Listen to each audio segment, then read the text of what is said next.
हे नाथ मायाधिप हे गोवर्धन कंदरालय विभो मां पाहि सर्वेश्वर।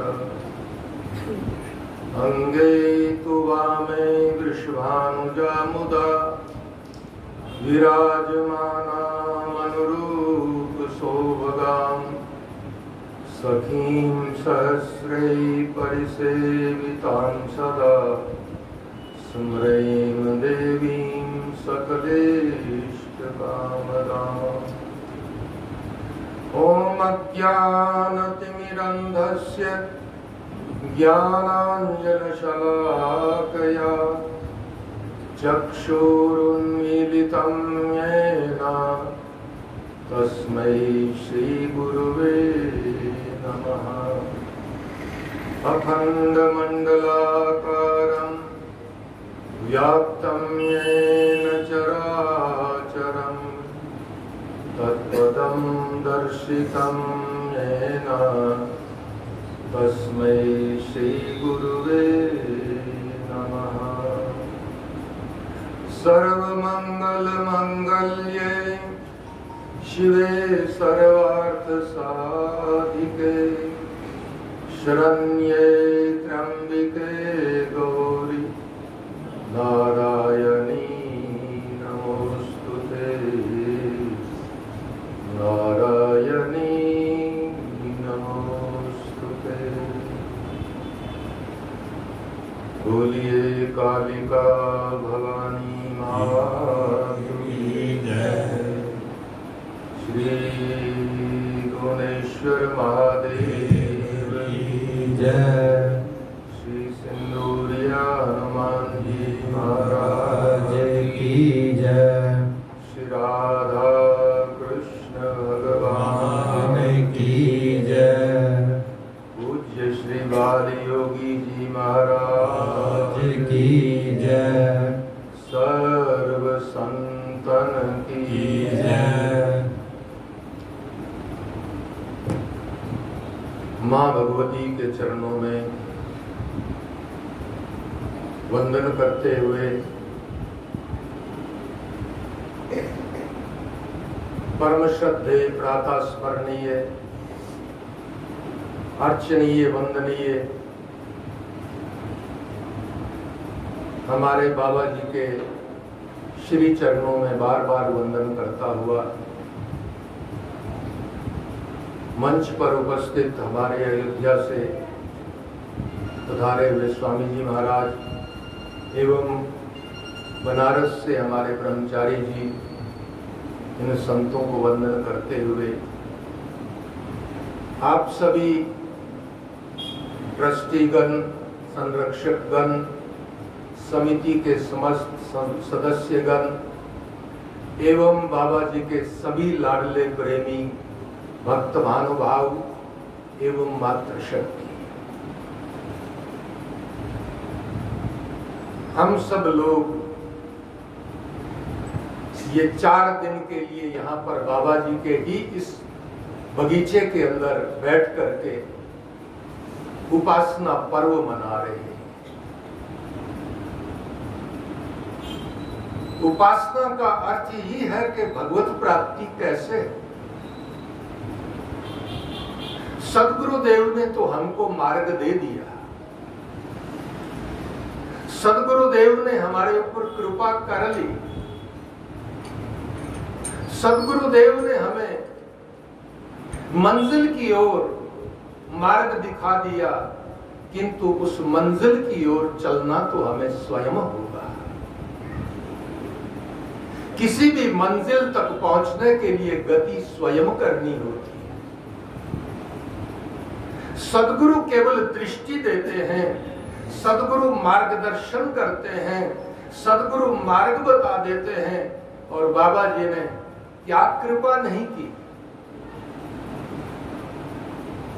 उन्हीं की शक्ति से हम यहाँ बैठने में समर्थ हैं, उन्हीं की शक्ति से हम बोलने में समर्थ हैं, उन्हीं की कृपा से आप सब श्रवण करने में समर्थ हैं, उन्हीं की कृपा से आप सभी सेवा करने में समर्थ हैं। उनकी शक्ति के बिना यहाँ क्या हो रहा है? उनकी शक्ति के बिना तो यहाँ सब कुछ शून्य है। अब उनकी कृपा तो हमको प्राप्त है, उन्होंने तो मार्ग बता दिया है, किंतु मंजिल की ओर हमें स्वयं चलना होगा।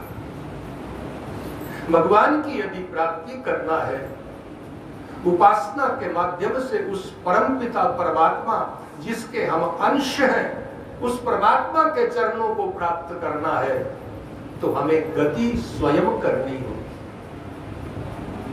गीता में भगवान कहते हैं कि मेरे 4 प्रकार के भक्त हैं। भगवान कहते हैं 4 प्रकार से यहाँ पर लोग मेरी भक्ति करते हैं। चतुर्विधा भजन्ते माम जनः सुकृतिनो अर्जुन आर्त जिज्ञासु अर्थार्थी ज्ञानी च भर्तृषभ। हे अर्जुन, इस संसार में 4 प्रकार से लोग मेरी भक्ति करते हैं। वो 4 प्रकार की भक्ति है। पहले ऐसे प्रकार के भक्त होते हैं जो आर्त भाव से किसी कष्ट में, किसी दुख के कारण मेरा स्मरण करते हैं। और वस्तुतः बात बिल्कुल सही है, भगवान की याद अधिक से अधिक लोगों को दुख में ही आती है। सुख में तो लोग मत वाले हो जाते हैं, सुख में तो लोग परमात्मा को भूल जाते हैं, किंतु कोई कष्ट आता है, कोई पीड़ा आती है, कोई दुख आता है, तब भगवान की याद आती है। तो पहली प्रकार के जो भक्त हैं, भगवान कहते हैं वो आर्त भाव से मुझे पुकारते हैं। कोई कष्ट आया, कोई पीड़ा आई, और संसार को दुखों की खान है। यहां जो भी संसार में आया है वो यहां दुख से अछूता नहीं रह सकता, क्योंकि संसार की माया ही ऐसी है। इस संसार की रचना ही ऐसी है।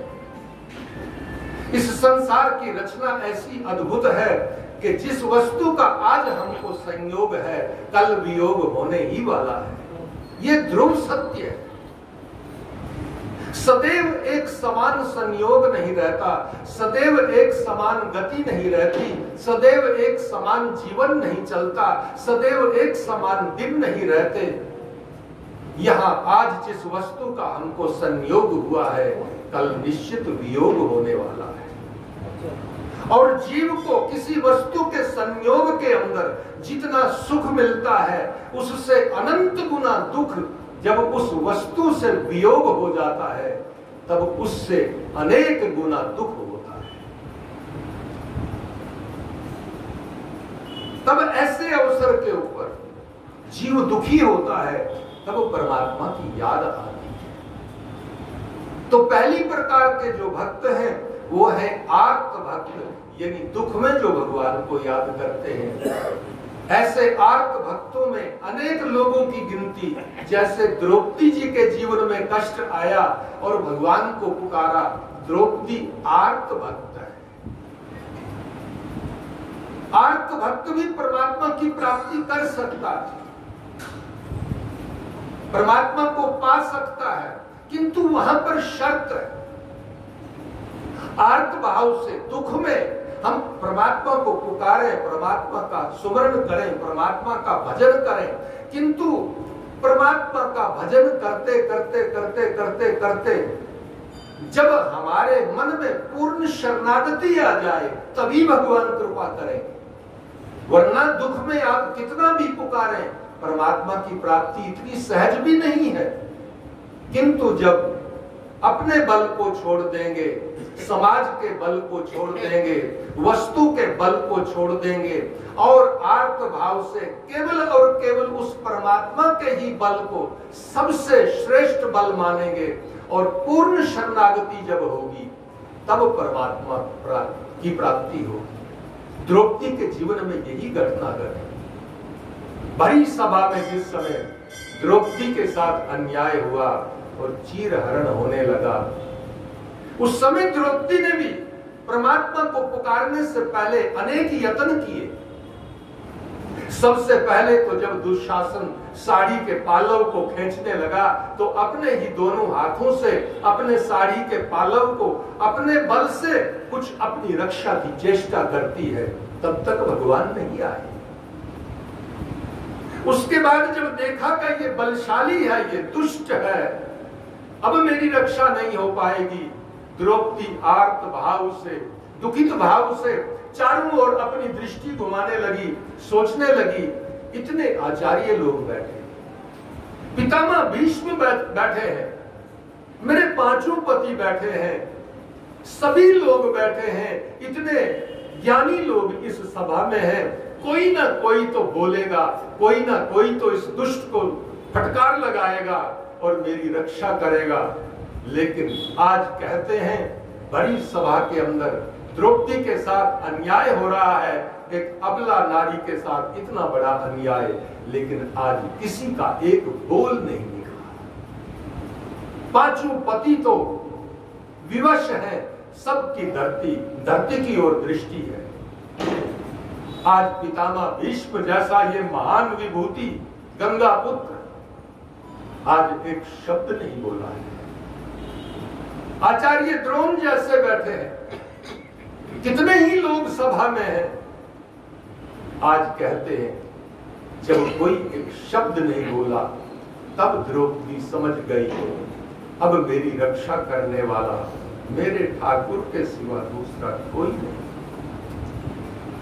जब सब का आश्रय छूट गया तब कहते हैं जिस साड़ी के पालव को द्रौपदी ने पकड़ रखा था, उस पालव को दोनों हाथ से छोड़ दिया, अब कृष्ण जाने, अब वो मेरा गोविंद जाने, और द्रौपदी दोनों हाथ उठा करके गोविंद को पुकारती है, गोविंद अब तू ही मेरा रक्षक है, अब तू ही मेरा रक्षक है। और द्रौपदी ने जैसे ही दोनों हाथ उठाए, अभी गोविंद शब्द पूरा नहीं, केवल दो शब्द ही मुख से निकला था। कहते हैं भगवान साड़ी का रूप लेकर के, मान लो आज द्रौपदी के लिए परमात्मा ने साड़ी का अवतार लिया, मान लो द्रौपदी के लिए आज साड़ी का रूप ले लिया हो, और भगवान साड़ी का रूप, चीर का रूप लेकर के द्रौपदी की रक्षा करते हैं। किंतु ये तभी संभव है कि आर्त भाव से पुकारते पुकारते संसार के सभी बल का जब जीव त्याग कर देता है, संसार के सभी आश्रय जब त्याग देता है और अंत में केवल और केवल एक ईश्वर के आश्रित हो जाता है, केवल एक ईश्वर को ही अपना मानता है, तब ऐसे आर्त भक्त को परमात्मा अपना लेते हैं। तीन प्रकार के बल को छोड़ना होता है। सबसे पहले अपने तन का बल, अभिमान हम कई बार कर लेते हैं। जब युवानी होती है तो युवानी में मनुष्य कितना मतवाला होता है, मैं ये कर लूंगा, इतना कर लूंगा, इतना इकट्ठा करूंगा, मेरी संतानें सुखी हो जाएंगी, अनेक पीढ़ियों के लिए मैं ये करके जाऊंगा, ये करके जाऊंगा। अपने देह का अभिमान होता है। जब तन के अभिमान को छोड़ देता है जीव, तब परमात्मा कृपा करते हैं। दूसरी बात, जब पदार्थ के अभिमान को छोड़ देता है, जब पदार्थों का आश्रय छोड़ देता है, अर्थात पदार्थों से वैराग्य जब तक नहीं होता, तब तक परमात्मा की कृपा नहीं होती। हम सोचते हैं बहुत पैसा कमा लेंगे, सुखी हो जाएंगे, बहुत पदार्थ जुटा लेंगे, सुखी हो जाएंगे, बहुत कुछ इकट्ठा कर लेंगे, सुखी हो जाएंगे। नहीं, पदार्थ सुख नहीं दे सकते। और तन का तो क्या अभिमान करना, शरीर आज है तो कल नहीं है, बचपन नहीं रहा, युवानी नहीं रही, उत्तर अवस्था नहीं रहती, शरीर जर्जर हो जाता है। एक समय तो ऐसा आता है कि फिर दूध भात भी मुख में डालोगे तो वो चबाने की भी क्षमता नहीं रहती, ऐसी अवस्था आ जाती है। तब ऐसे नश्वर शरीर का क्या आश्रय करें, ऐसे नश्वर शरीर का क्या अभिमान करें। तो तन का अभिमान जब जीव छोड़ता है, पदार्थों का अभिमान छोड़ता है, धन का अभिमान जब छोड़ता है, और दूसरे अन्य लोगों का जब आश्रय छोड़ देता है, समाज का आश्रय, जब तक हम ये सोचते हैं कि चलो दुख के समय में कोई वो हमारी सहायता करेगा, बच्चे हमारे सहायक बने, अमुक रिश्तेदार संपन्न है, सुखी है, वो हमारा सहयोग करेगा दुख में, हमें क्या चिंता है। लेकिन संसार में कोई किसी का कुछ भी नहीं कर सकता, क्योंकि सभी अपना अपना कर्म लेकर आते हैं। प्रारब्ध को कोई नहीं मिटा सकता। भगवान राम स्वयं साक्षात ब्रह्म है, परमात्मा है। जिस समय वन को चले, जब वो परमात्मा के प्रारब्ध को कोई फेर ना सका, साधारण जीव की कौन गिनती है। प्रारब्ध को कोई फेर नहीं सकता। इसलिए हम किसका आश्रय करें? किसी मनुष्य का आश्रय करना ठीक नहीं, पदार्थों का आश्रय करना ठीक नहीं, शरीर का अभिमान करना ठीक नहीं। आश्रय करने जैसी बस दो ही जगह हैं, या तो परमात्मा के चरण है या सदगुरु के चरण है। संतों की शरण ले, सदगुरु की शरण ले, परमात्मा के चरणों को में शरण ले, परमात्मा को समर्पित हो जाए, उसके बाद फिर परमात्मा अपने आप कृपा करते हैं। परमात्मा जीवन को धन्य बना देते हैं। किंतु जीवन के अंदर जब तक आपको तन का अभिमान रहेगा, जब तक आपको धन का और पदार्थों का अभिमान रहेगा, जब तक अन्य जनाश्रित आप रहेंगे, तब तक परमात्मा का आश्रय नहीं मिलेगा। परमात्मा का आश्रय तभी मिलता है जब पूर्ण शरणागति हो, पूर्ण रूप से परमात्मा के चरणों में जीव समर्पित हो जाए, उसके बाद परमात्मा की कृपा बरसती है। तो पहली प्रकार के जो भक्त हैं वो है आर्त भक्त। आर्त भाव से, यदि दुख में भी यदि हम परमात्मा का सुमरण करते हैं और बिल्कुल समर्पण भाव से परमात्मा को हम समर्पित हो जाते हैं, तो परमात्मा ऐसे साधक को धन्य बना देता है। तो पहली प्रकार के भक्त हैं आर्त भक्त। दूसरी प्रकार के भक्त हैं जिज्ञासु, जो भगवान के रहस्य को जानना चाहते हैं, अनेक विध जानना चाहते हैं, अनेक प्रकार से यत्न करते हैं। जिज्ञासा तो मन में है, लेकिन साथ साथ अपना भी कुछ स्वार्थ है, अपना भी कुछ बल है।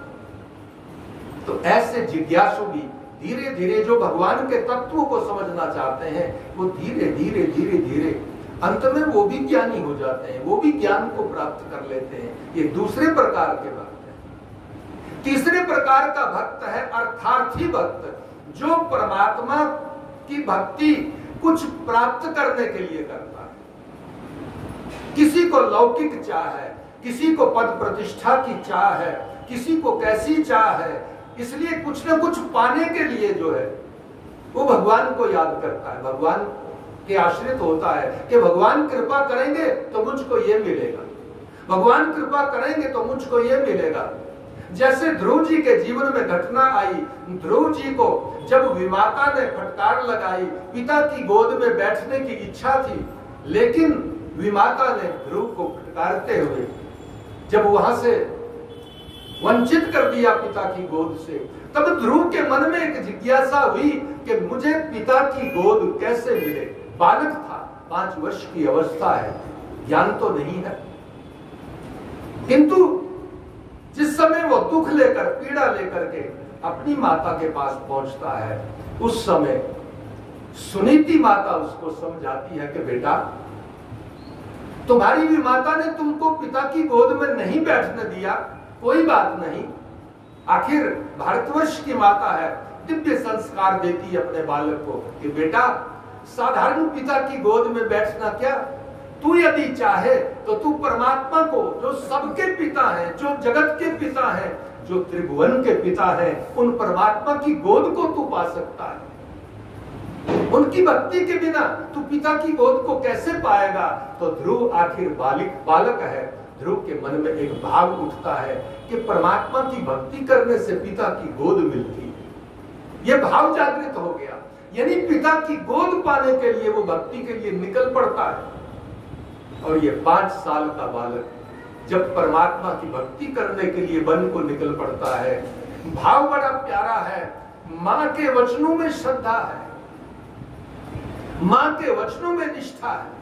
मेरी मां कभी असत्य नहीं हो सकती। मेरी मां ने कहा है कि मैं वन में जाकर के तप करूंगा, मैं भजन करूंगा तो मुझको परमात्मा की प्राप्ति हो जाएगी, और परमात्मा की गोद जिसको मिलती है उसको पिता की गोद मिलती है। भाव तो केवल इतना था, ऐसा था। और जब ये 5 साल का बालक निकलता है, तब जब परमात्मा का आश्रय लेकर, मां की आज्ञा लेकर निकला है, तब परमात्मा को भी चिंता होती है कि इतना छोटा 5 वर्ष का बालक, इसकी निष्ठा तो देखो, इसकी लगन तो देखो कि इस अवस्था में, 5 वर्ष की अवस्था में ये वन को चल दिया है। तो तब भगवान कृपा करके नारद जी जैसे सदगुरु को मार्ग में ही ध्रुव के साथ मिलान करा देते। और जब नारद जी मिलते हैं, नारद जी बालक को समझाते हैं, बालक मानता नहीं, महाराज जब तक अब परमात्मा नहीं मिलेंगे तब तक मैं लौटूंगा नहीं। और परमात्मा ऐसी कृपा करते हैं, देव ऋषि नारद जी ध्रुव जी को सुंदर उपदेश करते हैं, ज्ञान का मार्ग बताते हैं। आगे चल करके यही ध्रुव जब भगवान प्रकट हो जाते हैं, जब भगवान की प्राप्ति हो जाती है, आरंभ में तो भाव था केवल पिता की गोद के पाने का, लेकिन परमात्मा की प्राप्ति हो गई। जब परमात्मा की ही गोद मिल गई, उसके बाद सब भाव अपने आप मिट गए। अब तो कुछ नहीं चाहिए। अर्थात अर्थार्थी जो भक्त है वो भी यदि परमात्मा की प्राप्ति कर लेता, परमात्मा के चरणों तक पहुंच जाता है, फिर पीछे मुड़ करके देखना मना है। जैसे सरिता एक बार सागर में मिल जाती है, तब सरिता कभी लौट नहीं सकती, वो सागर ही हो जाती है। ऐसे ही जब नारद जी जैसा कोई सदगुरु मिल जाता है और यथार्थ मार्ग मिल जाता है और साधक परमात्मा के मार्ग में चल पड़ता है, तब वो उस परमात्मा रूपी सागर में एक हो जाता है। तो तीसरी प्रकार के ये जो भक्त हैं, अर्थार्थी भक्त जो हैं, ये भी परमात्मा की प्राप्ति कर रहे हैं। और चौथा भक्त है ज्ञानी, जो ज्ञान के माध्यम से परमात्मा को पाना चाहता है, जो ज्ञान के माध्यम से भगवान को अपना करके ज्ञान के माध्यम से परमात्मा तक पहुंचना चाहता है। किंतु ज्ञानी भी केवल शुष्क ज्ञानी नहीं, जो ज्ञानी साथ, जिसके ज्ञान के साथ भक्ति है, जिसके ज्ञान के साथ समर्पण है, जिसके ज्ञान के साथ साथ भक्ति की धारा जुड़ी हुई है, ऐसा ज्ञानी भी परमात्मा को प्राप्त कर लेता है। और ऐसा ज्ञानी भक्त जो है परमात्मा को अतिशय प्रिय है। ज्ञान का अर्थ केवल मात्र शुष्क ज्ञान नहीं है, ज्ञान का अर्थ केवल शुष्क ध्यान नहीं है। ज्ञान का अर्थ है जिस ज्ञान के साथ में भक्ति का प्रवाह है। ऐसा ज्ञानी भक्त कौन हुआ? ऐसा ज्ञानी प्यारी गोपियां थी। गोपियों को भले ही हम साधारण समझ लें, गोपियों को भले ही लोग सामान्य समझ लें, किंतु गोपियां सामान्य नहीं है, गोपियां परम ज्ञानी भक्त हैं। श्री भरत जी परम ज्ञानी भक्त हैं। गोपियां जो है चलते फिरते उठते बैठते भले ही संसार में रहती हैं, गोपियां अपने घर का कार्य करती हैं, गोपियां नित्य अपनी सब क्रियाएं निभाती हैं, किंतु चिंतन केवल और केवल एक कृष्ण का करती है। ज्ञान के बिना ये कैसे संभव है? इसलिए ऐसी प्यारी गोपियां जो है वो ज्ञानी भक्त हैं। वो अपने सभी क्रियाएं करती हुई भी उस परमात्मा को ही अपना सर्वस्व मानती है। चिंतन परमात्मा का करती है, चिंतन प्रभु का रहता है। कई बार अपने तन तक की सुध भूल जाती हैं जो परमात्मा के चिंतन में। ऐसी ज्ञानी गोपियों के बारे में तो क्या वर्णन किया जा सकते, क्या वर्णन करें। ऐसे ज्ञानी भक्तों के लिए ही परमात्मा भी अनेक प्रकार से लीलाएं करते हैं।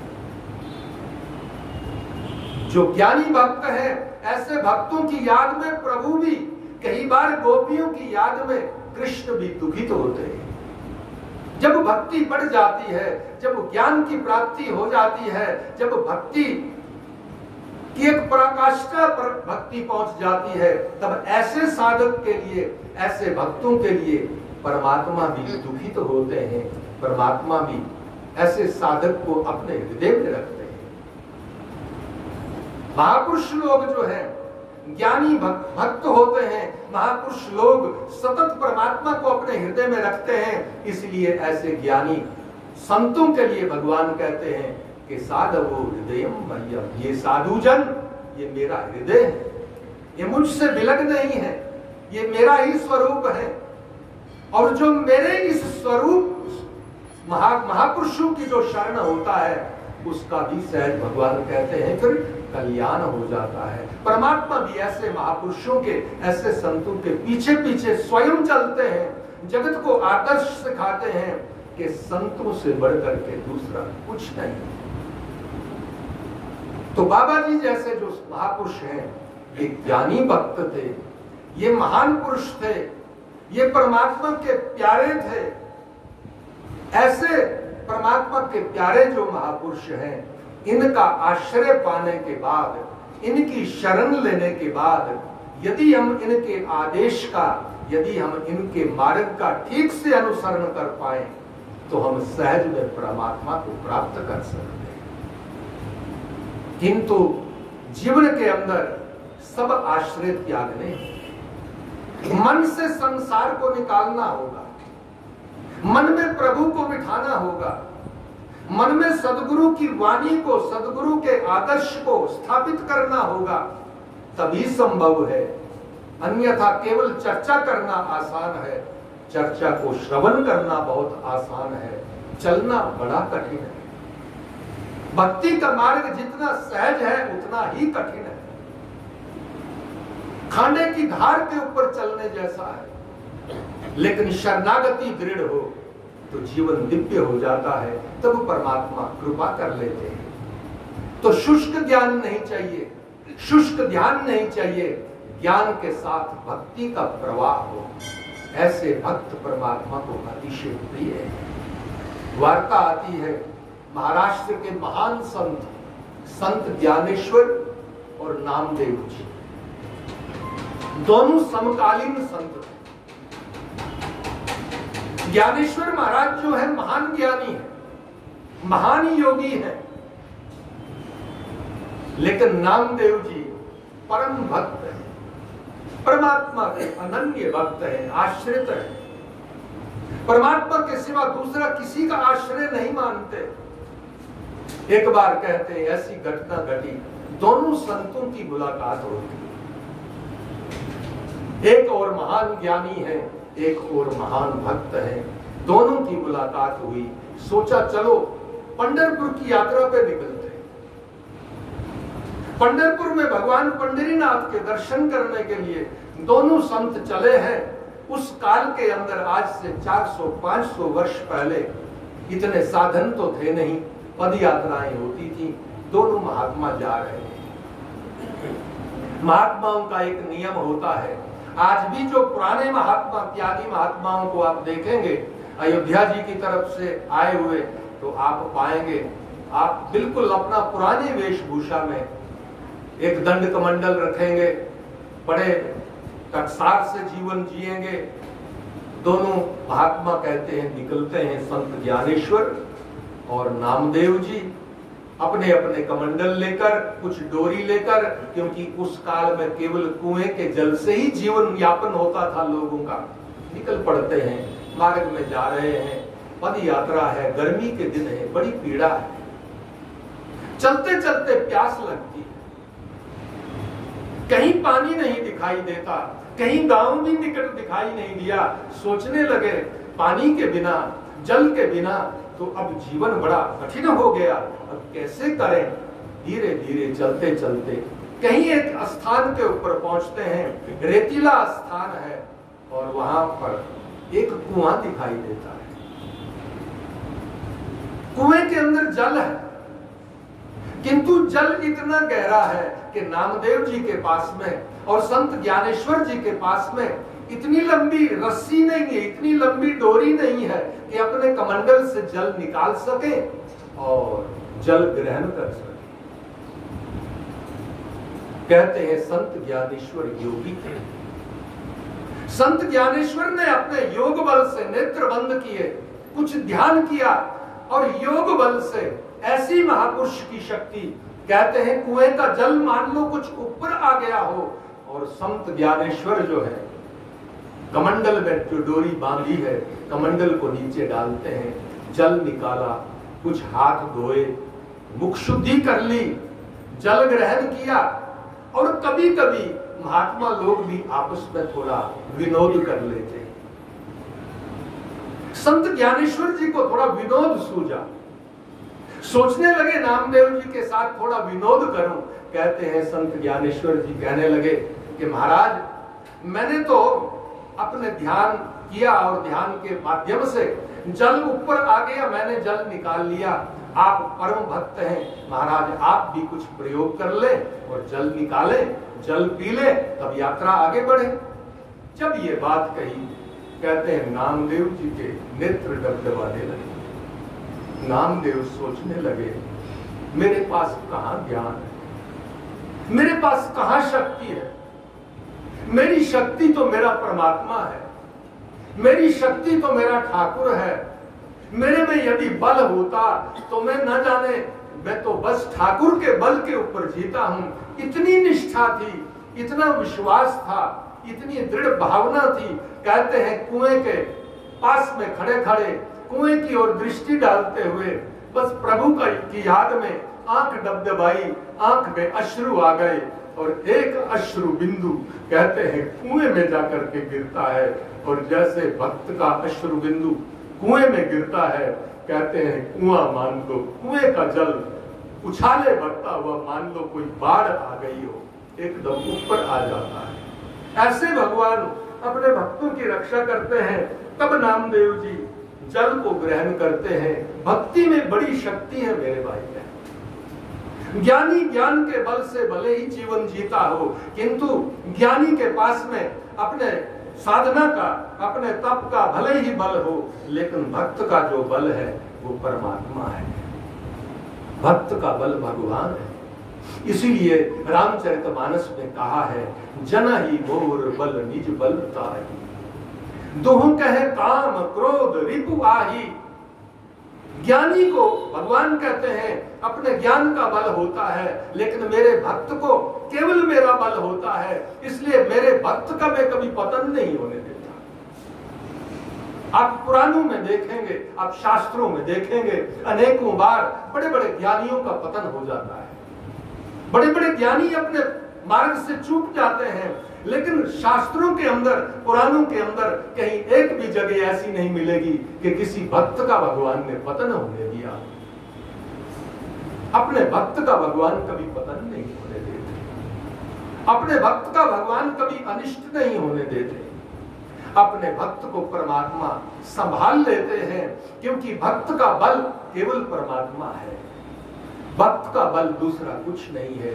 भक्त सब कुछ छोड़ करके केवल और केवल परमात्मा के जो आश्रित हो जाता है, तब ऐसे भक्त के लिए परमात्मा रूप ले लेते हैं। परमात्मा का वास्तविक स्वरूप क्या है?